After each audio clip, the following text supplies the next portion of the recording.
So hello everyone, जैसे कि आप देख रहे हैं भारत का भूगोल में फिर से आपका स्वागत है। तो आज का टॉपिक जो है आपका, जहाँ तक कि इससे पहले वाला जो टॉपिक मैंने बताया था, तो उससे आज का टॉपिक उससे आगे का है। तो पहले का जो टॉपिक था उसमें आपको बहुत से स्टूडेंट को देखने में प्रॉब्लम हुई होगी, जो जिससे छोटा छोटा अक्षर है ये आपको अच्छे से नहीं दिख रहा होगा। तो आप क्या करना, सबसे पहले आप वीडियो का जो है क्वालिटी बढ़ा लेना सेटिंग में जाके। जैसे कि यूट्यूब आप सभी जानते हैं कि किस तरह यूट्यूब चलाया जाता है। तो सेटिंग में जाके आप क्वालिटी बढ़ा लेना और 720 पीसी पे देखना, आपको अच्छे से सब चीज़ दिखेगा। तो वहाँ पे आप जाके देख के आप सीख सकते हो। तो चलिए, आपका जो है बहुत कम बच गया है, जो इंडियन ज्योग्राफी का पार्ट्स वो आपका कंप्लीट हो जाएगा। तो बने रहिए इस वीडियो के लास्ट तक, ताकि आपको अच्छे से सब चीज़ समझ में आए। तो इससे पहले का जो टॉपिक था, मैंने आपको पॉलीमर के बारे में बताया, कृत्रिम रेशा के बारे में भी बताया आपको, और इलेक्ट्रोमर्स के बारे में भी बताया। और ये आप देख पा रहे हैं कि पटाखा बनाने का उद्योग जो है एवं कारखाने, जो दीपावली में पटाखे आप लोग जलाते हैं, बम जो जलाते हैं, ये सब जो है उसके कारखाना का, ये सब हमने आपको बताया था। आई होप ये भी आपको समझ में आ चुका होगा। और सूती वस्त्र उद्योग के बारे में बताया था कि 1854 1854 में ये जो है मुंबई में लगाया गया था। भारतीय पूंजी से प्रथम सफल कारखाना जो है, सफल कारखाना आवाज़ जो है, आप कह सकते हैं कवास जी डावर ने, कि इसका नाम देखो क्या है, कवास जी डावर ने सन 1854 ईस्वी में, यानी 1854 में मुंबई में लगाया था। ये सब मैंने आपको बताया था। आई होप ये सब आपको समझ में आ गया होगा। तो आज का टॉपिक आपका है महाराष्ट्र एवं गुजरात के बारे में कुछ जो है। तो यहाँ पे देखो, आज का टॉपिक ये लेके चलते हैं, सूती वस्त्र उद्योग का वितरण।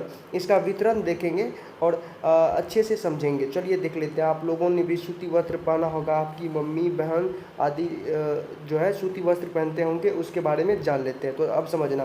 तो अब होता क्या है कि जब कोई भी टीचर, आप किसी टीचर से आप पढ़ रहे हो, तो आप पहले से फर्स्ट ऑफ ऑल एक चीज़ समझना कि आप जो अभी मैं आपको बताने जा रहा हूँ, आप अपना वीडियो का क्वालिटी जो है 720 पीसी कर लेना, ताकि आपको अच्छे से दिखे।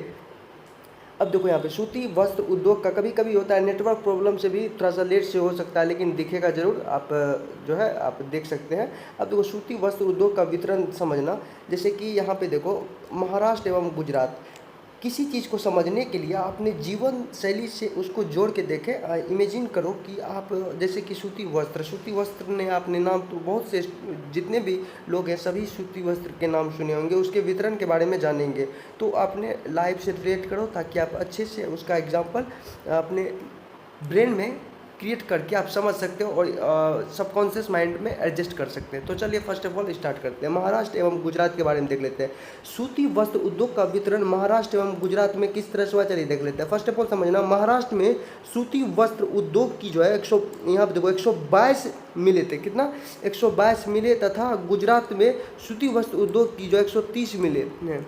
अब यहाँ पे यह कहा जा रहा है कि महाराष्ट्र एवं गुजरात में जो सूती वस्त्र है, यहाँ पे देखना कि महाराष्ट्र में मुंबई, यहाँ पे महाराष्ट्र में सूती वस्त्र उद्योग की 122 मिले। कितना? 122 मिला। और गुजरात में कितना मिला? 130 मिले। ये नोट कर लेना, ये बहुत इंपॉर्टेंट टॉपिक है, ये एग्जाम में पूछे जाते हैं। अब देखो यहाँ दूसरा, महाराष्ट्र में, इसी का पाठ है, महाराष्ट्र में मुंबई है, मुंबई प्रमुख केंद्र एवं गुजरात में अहमदाबाद सूती वस्त्र उद्योग का प्रमुख केंद्र है। अब यहाँ पे समझना, जो महाराष्ट्र में मुंबई प्रमुख केंद्र एवं गुजरात में, महाराष्ट्र में कहाँ? मुंबई प्रमुख केंद्र। समझ गए यहाँ तक? आई होप आप सबको किसी को दिक्कत नहीं होगा। महाराष्ट्र में मुंबई प्रमुख केंद्र। अब यहाँ पे देखो, गुजरात में अहमदाबाद, और इन जगहों पे जो है सूती वस्त्र उद्योग का प्रमुख केंद्र, इन जगहों पे सूती वस्त्र जो उद्योग का क्या है, प्रमुख केंद्र है। इसको नोट कर लेना। आई होप ये भी आपको समझ में आ गया होगा। अब देखो यहाँ पे, मुंबई को सूती वस्त्र उद्योग की राजधानी, अब यहाँ पे देखो, मुंबई को सूती वस्त्र उद्योग की राजधानी, जैसे कि यहाँ पे देखो, कॉटनोपोलिस कॉटनोपोलिस ऑफ इंडिया एवं अहमदाबाद को भारत का मैनचेस्टर एवं पूर्व का बोस्टन कहा जाता है। अहमदाबाद को भारत का मैनचेस्टर एवं पूर्व को बोस्टन कहा जाता है। इसे भी नोट कर लेना। आई होप ये भी आपको समझ में आ गई होगी। अब देखो अगला टॉपिक समझते हैं, अगला पेज में यहाँ पे समझेंगे। अब यहाँ पे देखो, सूरत जड़ी के नाम के लिए प्रसिद्ध है। यहाँ पे समझना, सॉरी नाम बोल दिया मैं, सूरत जड़ी के काम के लिए प्रसिद्ध है। क्या? सूरत जड़ी जो है काम के लिए प्रसिद्ध माना जाता है। तो दूसरा टॉपिक समझेंगे तमिलनाडु में, वहाँ पे भी देख लेंगे। तो आप किसी भी टॉपिक को अच्छे से विजुअलाइज करना, उसे आप जो है अपनी लाइफ में रिलेट करना, ताकि आपको सबकॉन्शियस माइंड में एडजस्ट हो सके और आपको याद हो सके उसी समय और समझ सके। तो अब देखो तमिलनाडु, दूसरा टॉपिक तमिलनाडु का है, यहाँ पे समझना। अब यहाँ पे देखो, जैसे कि सूरत वस्त्र, यहाँ पे देखो सूरत वस्त्र मिलों की सर्वाधिक संख्या तमिलनाडु में है। सूती वस्त्र, मैंने कुछ टॉपिक देखो यहाँ पे देखो, सूती वस्त्र के बारे में बोल रहा है, सूरत बोल गया कि सूती वस्त्र मिलों की सर्वाधिक संख्या तमिलनाडु में है। इसको नोट कर लेना, आप अच्छे से समझ सकते हो। तो यहाँ पे देखो, सूती वस्त्र मिलों की सर्वाधिक संख्या तमिलनाडु में, मैं बार बार रिवाइज कर रहा हूँ, आप इसको समझ लेना। सूती वस्त्र मिलों की सर्वाधिक संख्या कहाँ पे है? तमिलनाडु में है, इसको नोट कर लेना। अब यहाँ देश के लगभग 45% मिल निर्मित सूत का उत्पादन किया जाता है। यहाँ देश के लगभग 45% जो सूती का जो मिल है, 45% मिल निर्मित सूती का उत्पादन किया जाता है। कहाँ पे? तो यहाँ तमिलनाडु में, इन जगहों पे, यहाँ पे आप जहाँ पे मैं बता रहा हूँ आपको, आप इसको नोट कर लेना। अब देखो यहाँ पे दूसरा का ही तीसरा है, तमिलनाडु में कोयम्बटूर, यहाँ देखो तमिलनाडु में कोयम्बटूर नाम का एक जगह है जहाँ पे सूती वस्त्र उद्योग का प्रमुख केंद्र है, और यह दक्षिण भारत का मैनचेस्टर कहलाता है। यह दक्षिण भारत का क्या कहलाता है? मैनचेस्टर कहलाता है। अब दूसरा का चौथा, अन्य केंद्र जैसे चेन्नई, मदुरई और तूतीकोरिन और सेलम एवं तंजावुर, इन जगहों पे भी सूती वस्त्र का मतलब कि जो है उत्पादन किया जा सकता है, ऐसे कह सकते हैं। तो इसको नोट कर लेना। अब तीसरा टॉपिक समझेंगे, पश्चिम बंगाल। अब यहाँ पे सूती वस्त्र उद्योग की 55 मिलें हैं। पश्चिम बंगाल जो वेस्ट बंगाल, यहाँ पे सूती वस्त्र उद्योग की कितने मील है?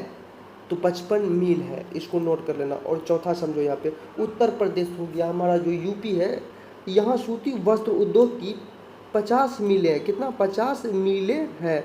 यहाँ कानपुर में आ जाएगा आपको, और सूती वस्त्र उद्योग का प्रमुख केंद्र है। यहाँ पे सूती वस्त्र उद्योग का क्या है? प्रमुख केंद्र है, इसको नोट कर लेना। आप जैसे कि कानपुर में किसका हो? कपिल शर्मा का घर हो जाता है, तब ऐसे करके आपने कपिल शर्मा का नाम सुना होगा, और कपिल शर्मा कैसे कानपुर, ऐसे करके आप जो है अपने आप कह सकते हैं कि आप थोड़ा सा लाइफ से रिलेट करके याद कर सकते हैं। इसको नोट करना। यहाँ पे 50 मील है सूती वस्त्र के, तो इसको नोट कर लेना। अब देखो चीनी उद्योग के बारे में समझो।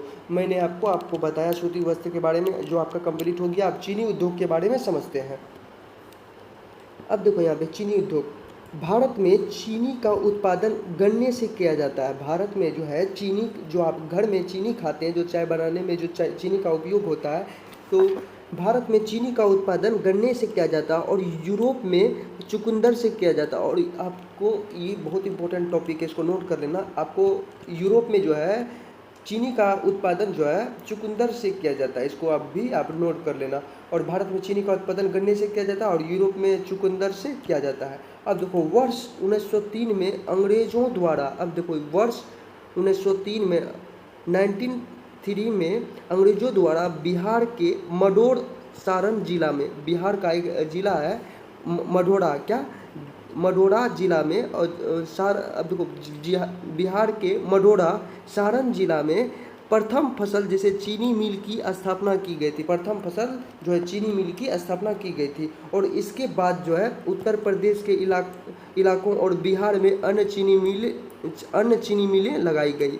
और इसके पश्चात जो है यूपी यानी उत्तर प्रदेश में, इसके बाद उत्तर प्रदेश के इलाकों और बिहार में अन्य चीनी मिलें लगाई गई थी। और यानी कि आप कह सकते हैं यूपी बिहार में चीनी मिल लगाई गई थी अंग्रेजों द्वारा। और सबसे पहले जो है कहाँ लगाया गया था? बिहार के मढ़ौरा सारण जिला में, इसको नोट कर लेना।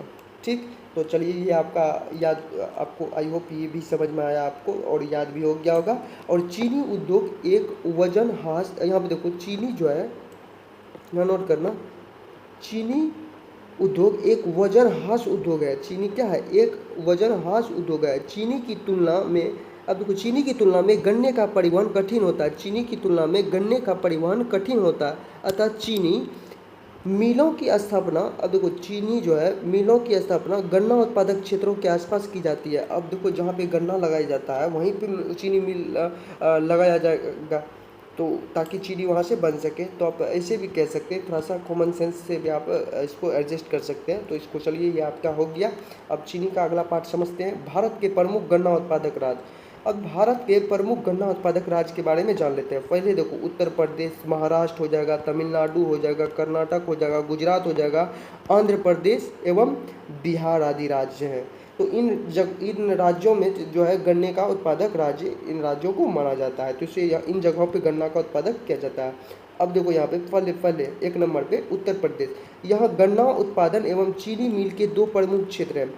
उत्तर प्रदेश में यहाँ गन्ना उत्पादन एवं चीनी मिल के दो प्रमुख क्षेत्र हैं, इसको नोट कर लेना। अब यहाँ पे अगला टॉपिक, गन्ना जो है यमुना दोआब सॉरी एक टॉपिक समझना, गन्ना बोल रहा हूँ यहाँ पे। गंगा जो है, गंगा बोलो या गंगा यमुना दोआब सहारनपुर, कहाँ सहारनपुर, और यहाँ पे मुजफ्फरनगर और मेरठ और गाजियाबाद आदि इन जगहों पे जो है, यानी गंगा यमुना दोआब जहाँ पे आप कह सकते हैं सहारनपुर, मुजफ्फरनगर और मेरठ और गाजियाबाद आदि इन जगहों पे क्या है, तो इन जगह पे आप कह सकते हैं कि जो यहाँ गन्ना उत्पादन एवं चीनी मिल के प्रमुख क्षेत्र हैं इन जगहों पे।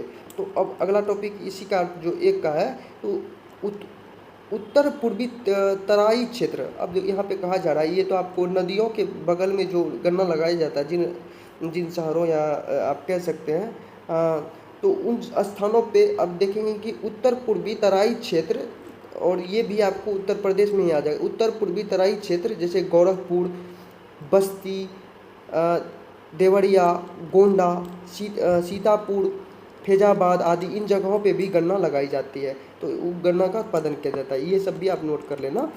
चलिए, ये आपका हो गया यूपी का, क्लियर हो गया आपको। चलिए यूपी का पार्ट क्लियर। अब दूसरा देख लेते हैं महाराष्ट्र। महाराष्ट्र में आप यहाँ पे पाओगे, यहाँ जैसे कि गोदावरी, कृष्णा, प्रवरा एवं नीरा नदियों से सिंचित काली मिट्टी में गन्ने की अच्छी पैदावार होती है। और जो नदी के बगल में जो काली मिट्टी होती है, जिसे बेसाल्ट भी कहते हैं, तो महाराष्ट्र में जो ये आपको पहले भी मैं बताया था कि यहाँ पे काली मिट्टी क्यों हुआ था, क्योंकि वहाँ पे जो है बहुत पहले जो है ज्वालामुखी के विस्फोट से जो है आप कह सकते हो कि एक तरह से पठार बन गया था वहाँ पे। तो जहाँ पे यहाँ गोदावरी, कृष्णा एवं प्रवरा एवं नीरा नदियों के सिंचित काली मिट्टी में गन्ने की अच्छी पैदावार होती है। तो इसको नोट कर लेना। बस मैं आपको टॉपिक समझा रहा हूँ, आप इतना समझने की कोशिश करो। अब देखो ये महाराष्ट्र में हम यहाँ पे देखो महाराष्ट्र में अहमदनगर, जैसे कि कोल्हापुर, पुणे, नासिक, सोलापुर और सतारा आदि प्रमुख चीनी उत्पादन केंद्र है। इन जगहों पे प्रमुख चीनी उत्पादन केंद्र है, इसको भी आप नोट कर लेना अच्छे से। तो चलिए, मैं आपको यहाँ तक समझाया। तो ये आपका जो महाराष्ट्र तक मैंने आपको बताया। अगला टॉपिक जो है यहाँ तमिलनाडु से मैं आपको ये कल बताने वाला हूँ। आज का टॉपिक बस इतना है, ताकि वीडियो लंबा ना हो, आप बोर फील ना करो। तो इसलिए मैं आपको चीनी के बारे में बस इतना बताया, और नेक्स्ट टॉपिक इसका जो आएगा कल, वहाँ पे आप देख पाओगे। तो चलिए, आज की वीडियो में बस इतना ही। अगर आपको अच्छा लगा तो लाइक, शेयर और सब्सक्राइब करें। हाँ, अगर जिन स्टूडेंट को पढ़ने में असुविधा हो रही हो, अपना वीडियो का क्वालिटी आप बढ़ा ले। तो थैंक यू, धन्यवाद, जय हिंद। फिर मिलूंगा इसका नेक्स्ट पार्ट में। अगर ये आपको अच्छा लगा तो लाइक, शेयर और सब्सक्राइब करें। थैंक यू, धन्यवाद, जय हिंद।